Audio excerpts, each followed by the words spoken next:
오늘은 청년 주일입니다. 오늘 찬양 예배는 청년의 헌신 예배가 있고요. 어느 때보다 더 푸르름을 자랑하는 이 5월에 사랑하는 우리 청년들이 말씀 앞에 또 예배자로 바로 서기에 부족함 없도록 또 삶의 자리에서 역동적으로 살아갈 수 있도록 많이 기도해 주시고 또 격려해 주시면 감사하겠습니다. 오늘 이 시간 우리에게 주신 말씀은 예레미야와 관련되어진 말씀이 되겠습니다. 오늘 말씀의 제목을 제가 특별히 고집 있는 성도가 됩시다 라는 제목을 잡아봤습니다. 고집, 한자 용어입니다. 굳을 고자에 잡을 집자를 썼습니다. 뜻을 살펴보니까 이런 뜻이 있어요. 자기 의견을 바꾸거나 고치지 않고 굳게 버티는 것, 또는 그렇게 버티는 성미를 고집이다라고 했습니다. 또 여기에 옹고집이라는 그런 표현도 쓰지요. 또 한고집한다라는 그런 표현도 쓰기도 합니다. 그래서 우리나라는 성씨를 누가 이상하게 표현을 해서 고집센 성씨가 있다고 그러는데 글쎄요, 과연 그런가요? 저는 그렇게 보지는 않습니다. 각각 성격마다 다 고집들이 있지요. 그런데 우리는 이 고집하면 부정적 의미로 좀 많이 쓰입니다. 저는 이 시간 부정적 의미보다는 긍정적 의미로 이 고집을 표현하고 싶습니다. 특히 성도들에게 있어서 고집은 분명히 필요합니다. 어떤 것에 절대적 의뢰는 그것 외에는 다른 것에 관심을 두지 않겠다라는 그 표현, 그것을 고집이다라고 표현해도 됩니다. 오늘 말씀에 기록한 예레미야 선지자, 고집 있는 사람이었습니다. 실제로 예레미야는 평생을 혼자 살면서 고집스럽게 절대적으로 하나님만을 의지하면서 살았고, 하나님께서 친히 말씀하시는 그 말씀을 이스라엘 백성들을 향해서 하나님의 심판이 임박했음을 선언했습니다. 또 회개를 요청했고 타협을 거부하는 아주 강직한 예언자적 예언을 선포했고요. 이로 인해서 백성들은 예레미야를 그렇게 좋아하지 않았습니다. 심지어는 비난까지 했습니다. 그리고 박해까지 합니다. 익히 들어서 알겠지만 마지막 그의 목숨의 최후는 톱으로 켬을 당하는, 그리고 순교했다는 기록이 있습니다. 그렇게 고독한 삶을 살았지만 이 예레미야는 절대로 변하지 않는 고집이 있었습니다. 그게 뭐냐면 바로 하나님만을 섬기는 믿음이었지요. 우리는 이러한 예레미야 선지자를 볼 때마다 정말로 하나님을 신뢰하며 사는 것이 무엇이고, 삶의 자리에서 주어지는 하나님에 대한 사명의 열정, 그것에 대해서 놀라운 경외감을 가지게 됩니다. 이렇게 예레미야처럼 철저히 하나님만을 고집하면서 하나님과의 정직한 관계를 가지고 삶을 살아가는 것, 여호와 하나님을 철저히 고집하는 사람, 그 모습이 무엇인지에 대해서 더 깊이 나눠보도록 하겠습니다. 오늘 이 시간 우리에게 주신 말씀 가운데 7절, 8절 말씀 제가 한 번 더 봉독하겠습니다.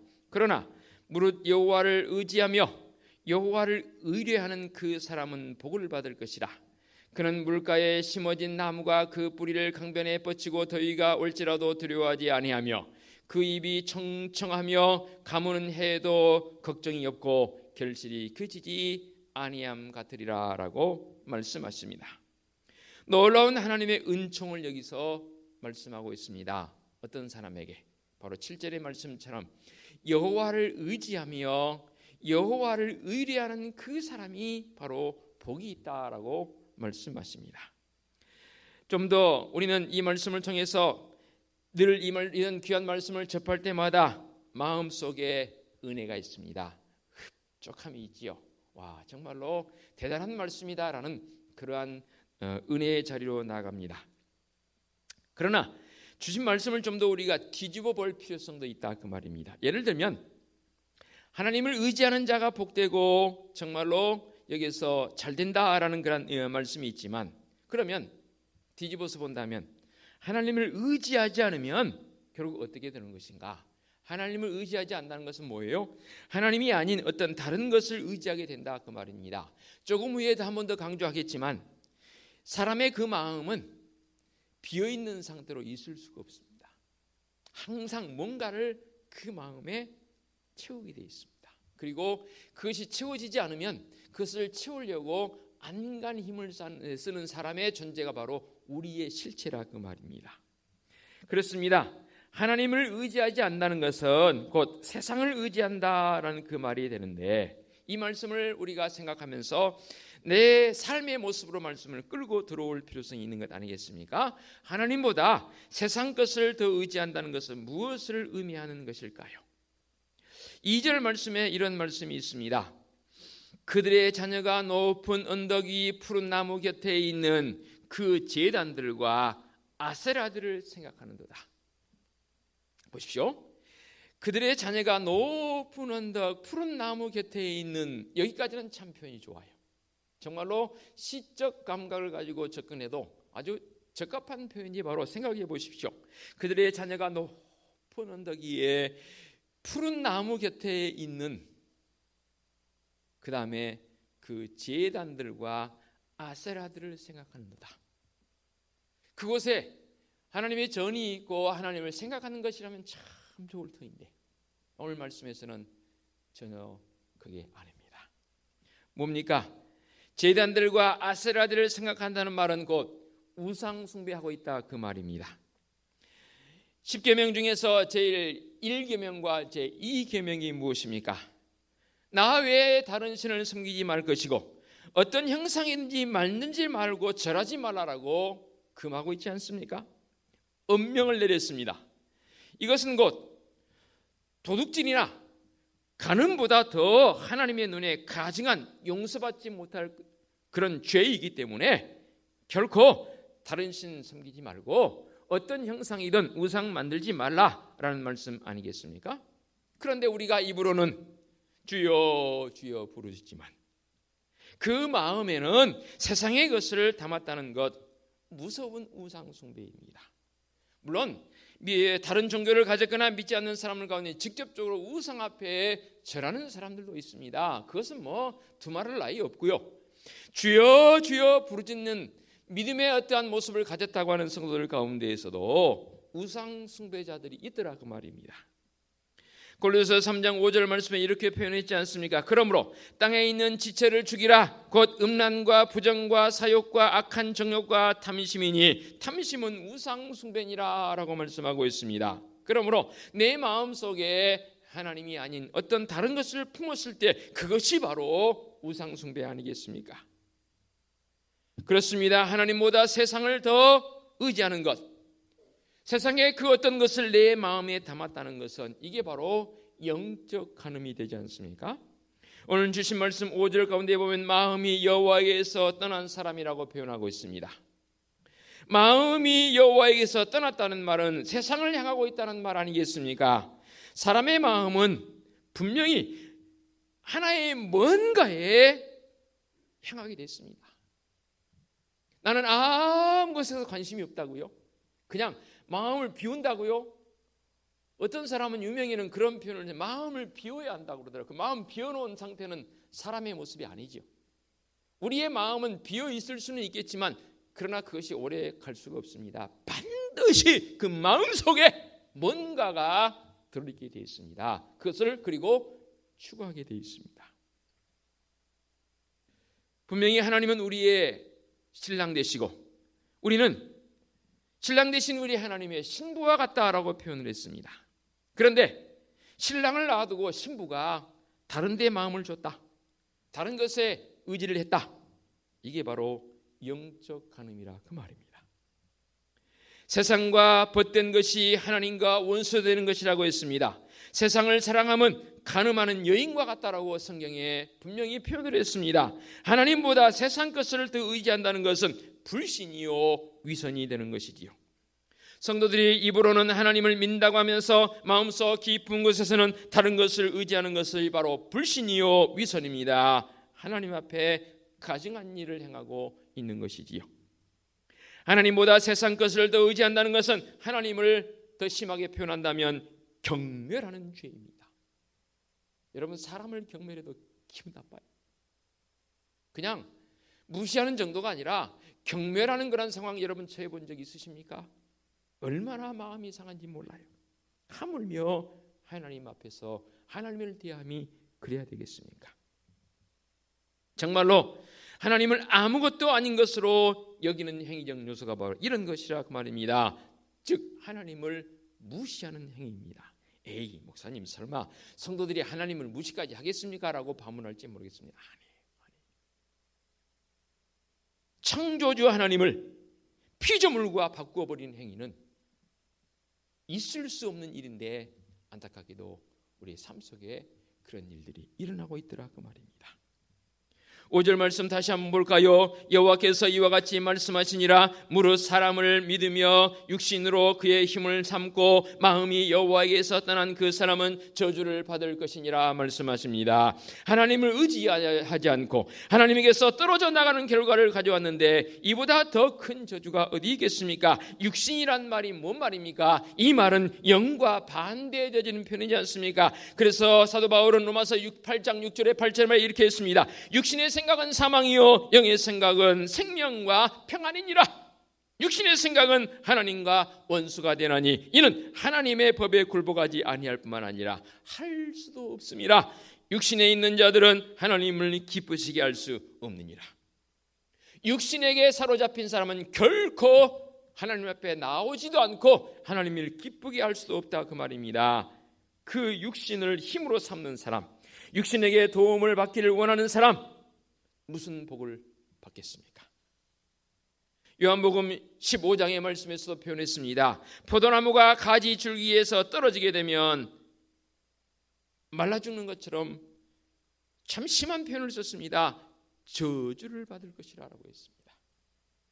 이사야 선지자도 애굽 즉 세상의 권력을 의지하는 이스라엘 백성들을 향해서 얼마나 강한 어조로 표현한지 몰라요. 애굽은 사람이 아니요 신이 아니며 그들의 말들은 육체요 영이 아니라 여호와께서 그의 손을 펴시면 돕는 자도 넘어지며 도움을 받는 자도 엎드려져서 다 함께 멸망하리라고 했습니다.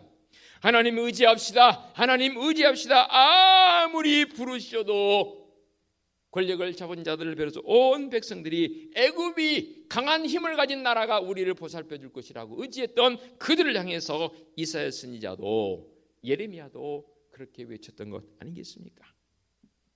세상의 것을 의지하지 말아야 한다는 것은 무엇을 의미할까요? 가장 먼저 자기의 명철을 의지하지 않는 자가 바로 세상을 의지하지 않는 믿음의 결정체의 모습 아니겠습니까? 너는 마음을 다하여 여호와를 신뢰하고 네 명철을 의지하지 말라. 너는 범사에 그를 인정하라. 그리하면 네 길을 지도하시리라. 어떤 사람과 대화를 하다가 나는 이렇게 알고 있었는데 그 사람이 진짜 바른 대답을 할 때, 바른 말을 해줄 때, 내가 또한 미처 몰랐던 것을 상대방을 통해서 알게 될 때 여러분 어떻게 표현하나요? 속으로만 그냥 잘난 체 하네 그런가요? 저는 그렇게 하지 않아요. 저는 제가 만일에 알고 있는 게 틀리다는 게 인정됐을 때 분명히 저는 인정합니다. 예, 인정합니다. 제가 잘못 알고 있었네요. 분명히 인정하는 태도도 우리에게 필요합니다. 내 명철을 의지하지 말라. 너는 범사에 그를 인정하라라고 했습니다. 인정한다는 것은 뭐예요? 나의 나됨을 다 그 사실 앞에 다 내놓는다 그 말입니까? 그 말이지 않습니까? 그 사실은 뭐예요? 바로 하나님이 나의 하나님이 되신다는 사실입니다. 하나님보다 자기의 명철을 의지하는 삶은 삶의 패배의 원인입니다. 하나님보다 앞서지 말아야 하는 것이고 기도보다 앞서지 말아야 되는 것이고 어떤 말도 감사보다 앞서지 말아야 합니다. 이게 성도의 본연의 모습입니다. 범사에 하나님을 의지하며 살아가는 성도적 삶 아니겠습니까? 나 자신을 의지하는 것도 결국 깊이 들어가 보면 우상 숭배와 다를 바 없다 그 말입니다. 세상 것을 의지하지 않는 말은 또 뭡니까? 군대를 의지하지 않는 것을 말합니다. 다윗이 하나님보다 군대를 더 의지하려다가 크게 낭패를 당한 아주 매를 맞고 혼이 난 그런 기록이 역대상 21장 4절로 7절까지의 말씀을 통해서 있습니다. 하루는 왕이 요압 장군을 불러서 명령을 내립니다. 요압 가서 칼을 뺄 만한 즉 전쟁에 동원될 만한 사람이 몇 명이나 되는지 한번 세봐라. 요압 장군이 이때만 해도 충신입니다. 왕이시여, 이것은 아니지 않습니까? 충원을 했습니다. 그럼에도 불구하고 다윗이 이 요압 장군을 재촉합니다. 가서 빨리 술을 좀 세어봐라. 마지못해서 술을 세고 나서 요압 장군이 다윗 왕에게 보고를 합니다.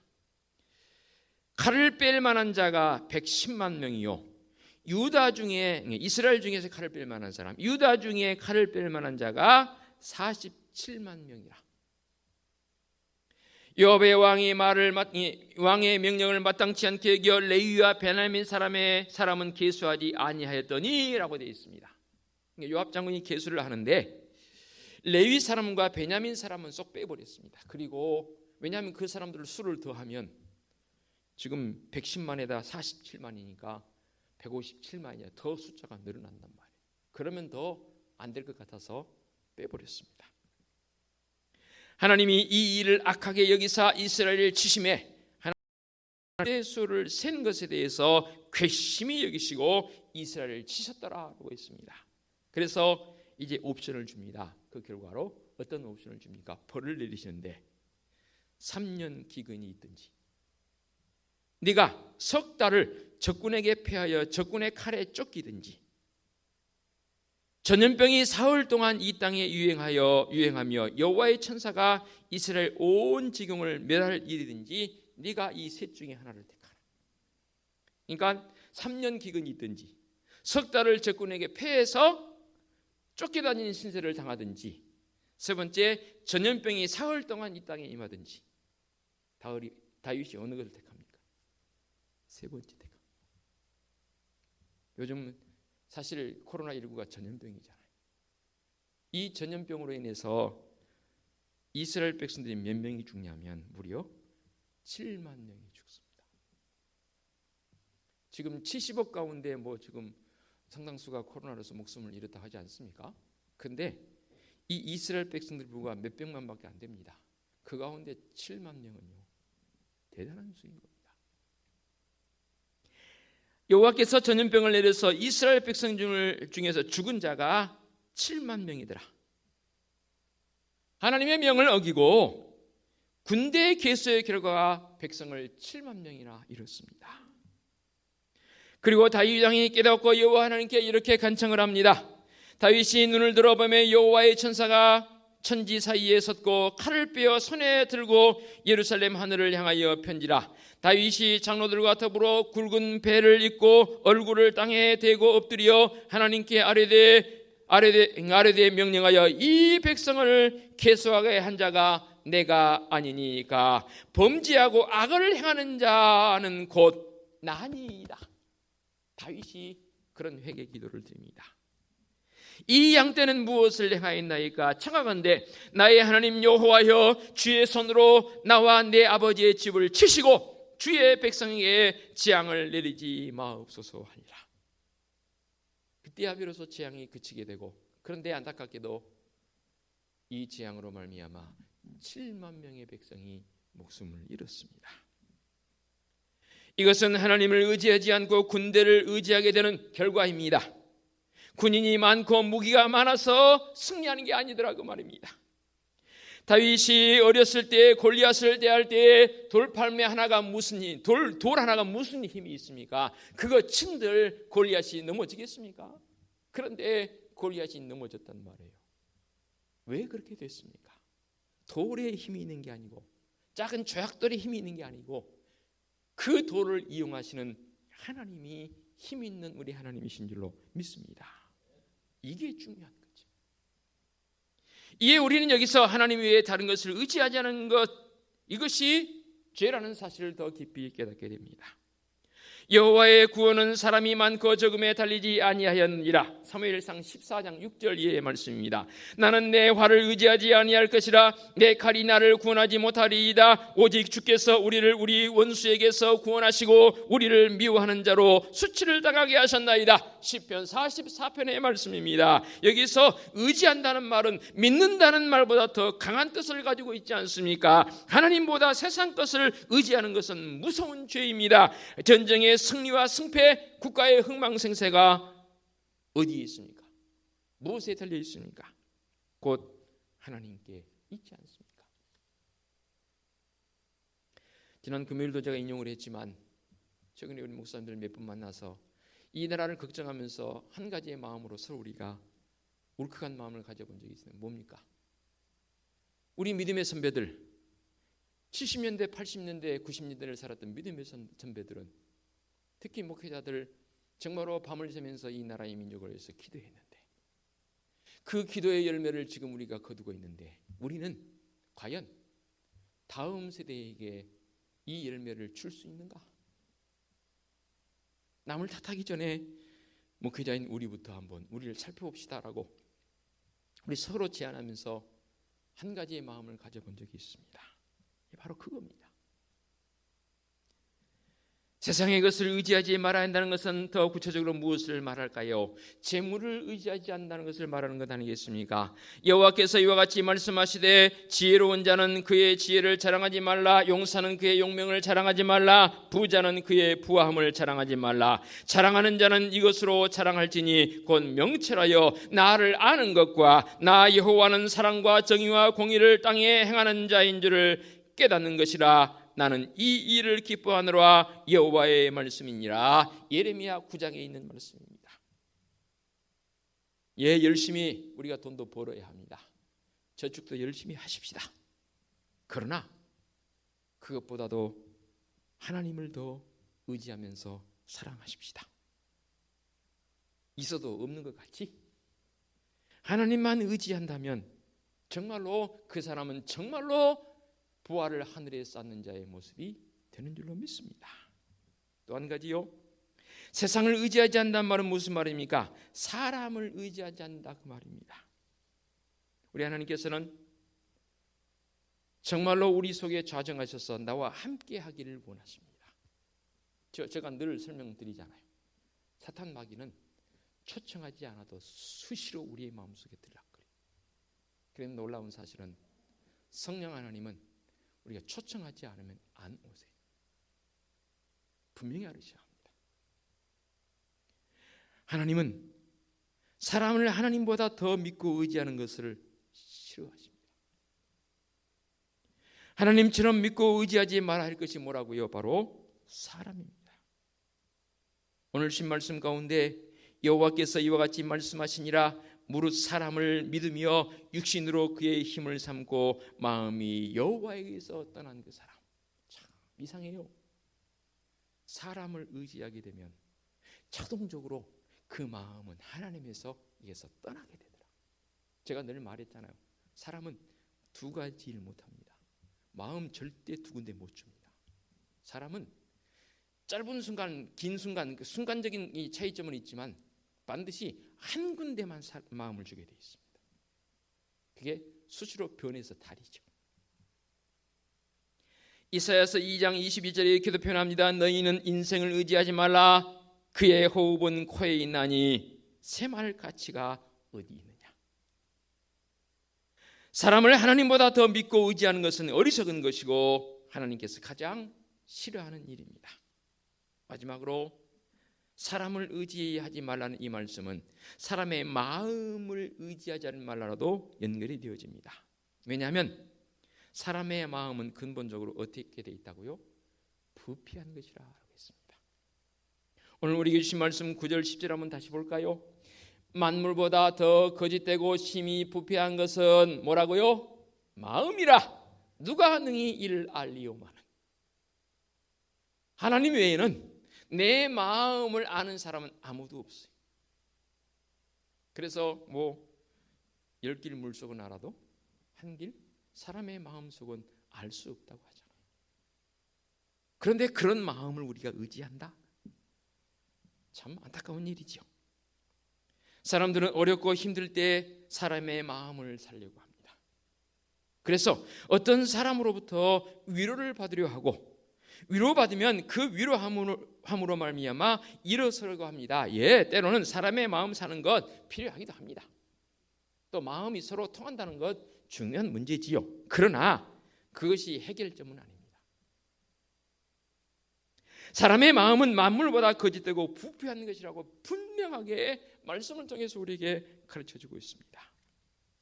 하나님보다 사람을 더 믿고 매달리는 것, 이것 자체가 죄악이라 그 말입니다.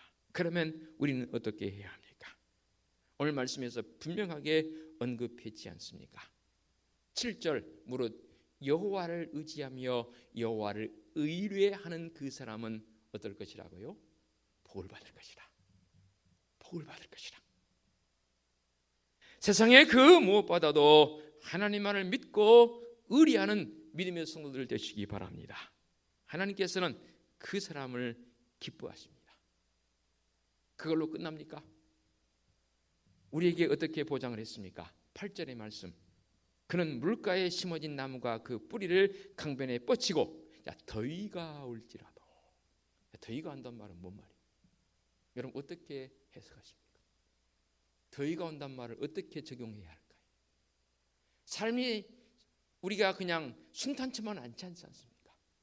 살아가면서 얼마나 풍랑이 자주 일어납니까? 그 풍랑이 자주 일어나는 현상적 요소를 오늘 예레미야 선지자는 그렇게 표현을 해놓은 겁니다. 더위가 올지라도, 내 삶에 그러한 엄청난 풍랑이 내게 다가온다 할지라도, 더위가 올지라도 결코 두려워하지 않습니다. 시험과 재난이 올지라도 나는 두려워하지 않습니다. 심지어는 가무는 해에 걱정이 없고 그 결실을 그치지 아니하리라 라고 했습니다. 어떤 사람?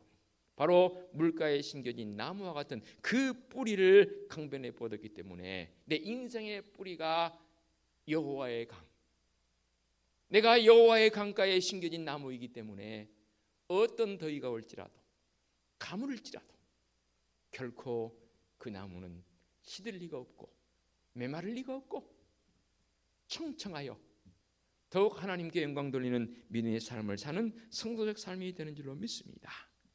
이 모습을 부모인 우리가 청년들에게 가르쳐야 합니다. 말로만 가르쳐서는 안 되지요. 삶의 모습을 통해서 우리 청년들에게 청년주의를 맞이해서 직접 가르칠 수 있는, 유네스코인가 세계 이 보건교구에서 발표해놓은 청년의 나이가 몇 살까지라고요? 최근에 바뀌었습니다. 청년의 나이가 몇 살인지 아십니까? 70세까지가 청년입니다. 이제 70세 이후가 노년에 들어갑니다. 최근에 바뀐 청년의 나이입니다. 물론 우리 교회적 상황에서 본다면 결혼하지 않는 우리 청년들이 그야말로 청년이죠. 그러나 여러분들 그런 표현 잘 쓰시대요. 마음은 아니라고. 비록 내 나이 60, 70일지라도 마음은 몇 살이라고요? 청춘이라며요. 마음은 청춘이라며요. 그냥 마음만 청춘이 아니라 내 영성이 우리 하나님 앞에 푸르름을 자랑하는 우리 믿음의 청년들, 우리 성도들 되어주시기를 부탁을 드리겠습니다. 기도합니다. 하나님 아버지 감사합니다. 청년주일에 예레미야를 통해 주신 은혜의 말씀을 함께 나눴습니다. 여호와를 떠난 그 사람은 참으로 안타까운 모습이지요. 그러나 여호와를 의지하며 여호와를 의뢰하는 그 사람은 복을 받을 것이라 했습니다. 그 복이 무엇인가요? 물가에 심어진 나무와 같다 했지 않습니까? 그 나무는 더위가 올지라도 가물을지라도 어떤 시험이 내게 닥칠지라도 결코 그 푸르름을 잃지 않습니다. 청년과 같은 믿음의 성도적 삶의 모습으로 나가도록 그는 종 베풀어 주시옵소서. 은혜의 강가에 심겨진 사랑하는 성도들, 우리 청년들을 되게 하여 주시옵소서. 예수 그리스도의 이름으로 기도하옵나이다. 아멘.